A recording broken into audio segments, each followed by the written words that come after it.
ಒಂದು ವೇಳೆ ಪ್ರಯತ್ನ ನಮ್ಮದು,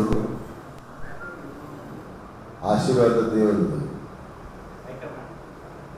ದೇವರು ಹೈಕಮಾಂಡು ದೇವರೇ, ದೇವರು ದೇವರೇ.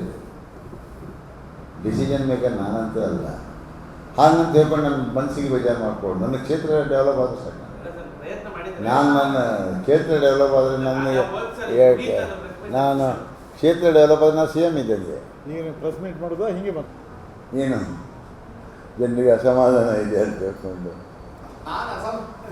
ನಮ್ಮ ಫ್ರೆಂಡ್ಸಿಗೆಲ್ಲ ಅಸಮಾಧಾನ ಇದೆ. ಇಲ್ಲಪ್ಪ, ಅದಕ್ಕಾಗಿ ಅವರು ಬಂದಿಲ್ಲ. ಅದಕ್ಕಾಗಿ ಅವ್ರು ನನ್ನ ಬಗ್ಗೆ ಪ್ರಯತ್ನ ಮಾಡ್ತಾ ಇಲ್ಲ. ಇವತ್ತಿನ ತನಕ ನನ್ನ ಬಗ್ಗೆ ಬಂದಿದ್ವಿ, ನನ್ನ ಬಗ್ಗೆ ಇದು ಮಾಡಿದ್ವಿ, ಯಾವ ಹೇಳಿನ ಇಲ್ಲಲ್ಲ. ನಮ್ಮ ಜನರಿಗೆ ಬರಬೇಕು ಆ ಬುದ್ಧಿ.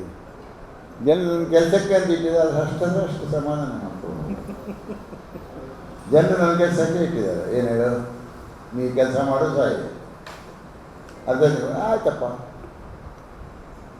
ಜನರು ಅದಕ್ಕೆ ಏನಾದರೂ ಬೆಂಬಲ ಕೊಟ್ಟರೆ ಸರ್ಕಾರದ ಗಮನಕ್ಕೆ ಬರ್ತದೆ. ಇಲ್ಲಿ ಸರ್ಕಾರದ ಗಮನಕ್ಕೆ ತನ್ನಿಂತಾನೇ ಬಂದರೆ ಅಥವಾ ನನ್ನ ಆ ದೇವರ ಮೇಲೆ ನನ್ನ ಏನಾದರೂ ಆಶೀರ್ವಾದ ಇದೆ ನನಗೆ ಬರ್ತದೆ.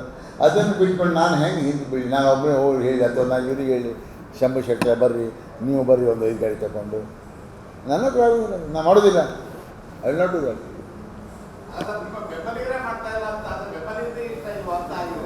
ನೀವು ಅದನ್ನು ಹೇಳ್ತೀರಿ. ಬೆಂಬಲಿಗರು ಇದ್ದಾರೆ, ಬೆಂಬಲಿಗರು ಬೇಕಾದಷ್ಟಿದ್ದಾರೆ. ಇಲ್ಲಿ ಪಬ್ಲಿಸಿಟಿ ಮಾಡ್ತಾ ಇಲ್ಲ. 1 ಮಿನಿಟ ನೀವು ಕೇಳಿದಾಗ ಡಿಫೆಂಡ್ ಮಾಡಬೇಕಾಗ್ತದೆ. ನಾವು ಏನೇನು ಮಾಡ್ತೇವೆ ಅಂತೇಳಿ ಓಪನ್ ಆಗಿ ನಾವು ಪ್ರೆಸ್ ಮೀಟಲ್ಲಿ ಹೇಳಲಿಕ್ಕೆ ಆಗೋದಿಲ್ಲ. ನಾವು ಅವರಿಗೆ ಬೇಕಾದ ಸ್ಥಾನಮಾನ ಸಿಗಬೇಕಂತೇಳಿ ಎಲ್ಲರೂ ಪ್ರಯತ್ನ ಮಾಡ್ತಿದ್ದಾರೆ. ಎಲ್ಲರೂ ದೇವರ ಆಶೀರ್ವಾದನೂ ನಾನು ಬೇಡ್ತಾ ಇದ್ದೇವೆ. ಅದನ್ನು ಪ್ರೆಸ್ ಮೀಟ್ ಮಾಡಿ ನಾವು ಡೇ ಟು ಡೇ ಏನೇನು ಮಾಡ್ತಾ ಇದ್ದೇವೆ ಅಂತ ನಿಮ್ಮೆದುರು ಹೇಳಲಿಕ್ಕೆ ಆಗೋದಿಲ್ಲ. ಇಲ್ಲಷ್ಟೇ ಆಗ್ತದೆ.